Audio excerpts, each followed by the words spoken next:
The third quarter collapse for New York has been an absolutely real thing. We've all seen it. Third quarter comes, we can't score, we can't pass, it's turnovers, we can't defend. The other team's attacking inside, they're shooting wide open threes. They steal the lead if we had one. They take the lead, and we are trying to crawl back into the game in the fourth quarter. Sometimes we do, oftentimes we do not. And we just didn't understand why. I couldn't understand why. Nobody on the Knicks could really give an answer unless you were Mikal Bridges. Mikal Bridges stated that when he was with Phoenix and that team went all the way to the NBA Finals, he had similar issues with that team coming out of halftime. So the way that that team fixed it was that they got out of halftime a little bit earlier and they did a layup line.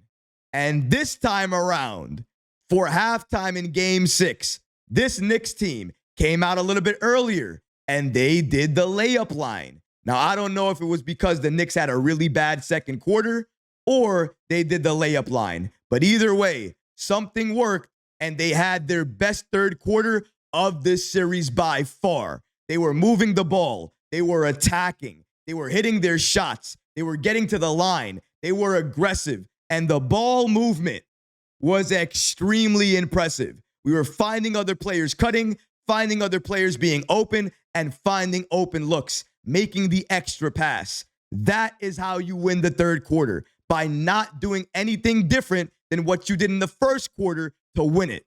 And New York understood that at least after halftime.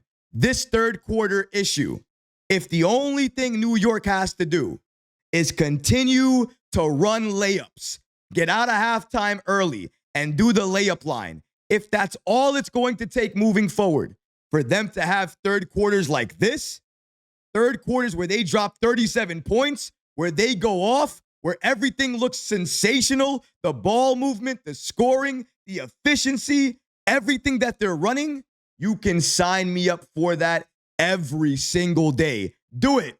Run it all the time. Run it for the rest of the postseason and then next season. Run it then as well, too. During the regular season, during next year's postseason, forevermore, do this. If it's going to make this Knicks team look like that, look as aggressively as we saw them look, be able to score 37 points, look impressive while you do it, and get other people involved. If that's what's going to happen, as long as the Knicks run layups before the third quarter, then you do it for the rest of the postseason. Because hopefully that means no more third quarter of doom. Before we get back to today's show, I want to give a special thanks to today's sponsor, MyBookie. The NBA playoffs have officially begun. Whether you're cheering for the Knicks or you're watching any other series going on, MyBookie helps you score big on every three-pointer, every monster slam, and every buzzer beater. Place bets live as the action unfolds. And if you're feeling confident, MyBookie's quick cash out option lets you lock in your winnings early. If you're new to MyBookie, use promo code MM50 to instantly boost your first deposit. Deposit $50, get an extra $25 back. Deposit $100, get an extra $50 back. And when the playoffs are completed, MyBookie's casino gives you even more opportunities to win with slots, blackjack, roulette, and more. It never stops. Bet anything, anytime, anywhere, only with MyBookie. And now, let's get back to the show. And I'm not the only one who was happy with the Knicks' performance in the third. Payne was extremely happy with how the Knicks performed in the third quarter. He also praised Mikal Bridges for his leadership and for helping get the team together before the third quarter so they could do the layup lines. Now, I'm not saying the layup lines was the only reason why the Knicks had a strong third quarter, but clearly it was a change that they made and a change that helped them have a very strong second half. And that's exactly what the Knicks need to do moving forward in the postseason. They cannot have a weak third quarter or really any weak quarter. Payne understands that. He recognizes that, and that's why he's praising Mikal Bridges. Let's see exactly what he had to say about Mikal. Roll it. Did the layup lines during the half help? Was that a thing? That's his new name, Layup Line Kill. I don't know. I mean, you know, I think we get off the slow starts in the third. So I guess today he trying to get the game over. He trying to go ahead and close the series out. Before we walked out, he was like, "No, I need everybody out here to do these layups." Oh yeah. But I respect it. He got us going. We came out in the third and played well. So that was big time. I mean, everybody listen to him. Wow. Shout out the campaign for keeping it real and giving us 100% the facts of what happened before halftime. We all heard it. Mikal Bridges, he gathered all the team up and said to everybody, I need all of you out there before the third quarter in this layup line. He took leadership. And I'm not saying I expected that from Mikal Bridges, or even him doing it is a problem. By the way, it's not. Whatever can help this team have a strong start to the third quarter, something that has been plaguing us for the last couple of games, I am happy for the Knicks to do and try anything. Now, I'm sure they had a number of conversations. I'm sure they had some one-on-one talks. I'm sure they watched film. They talked to Tom Thibodeau. A number of things happened. But the layup line being the added addition to what they do before they start the third quarter, I think the mix of all of those things coming together led to New York having a very strong start to that third quarter in Game 6. And I think this is something the Knicks can do each and every game. And if they do that and they don't have that third quarter collapse, but instead they have strong starts to each and every quarter, it's going to give us the best chance to take down and take on the Boston Celtics. But something that Mikal Bridges can do, besides the leadership, besides the layup line, is something else we saw in Game 6. His aggression, his ability to attack, get to the line, make open threes, shoot when he's open, but also the playmaking, taking the ball in his hands, dribbling it, making sure he can find other players who are open, who are cutting. And sometimes when he's doing that and he has Jalen Brunson playing off ball, the Knicks are even more dangerous because you don't know who's going to attack you and where that attack is going to come from. Is it coming from Jalen?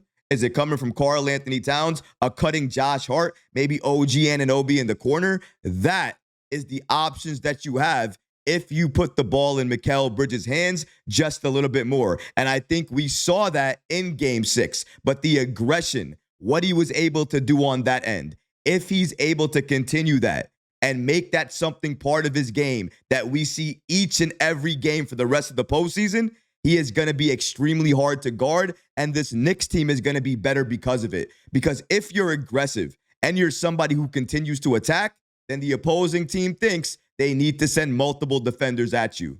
And if they're sending multiple defenders at the third, maybe sometimes fourth best player on the team, then that means Jalen, sometimes he's going to be open or only has one man on him.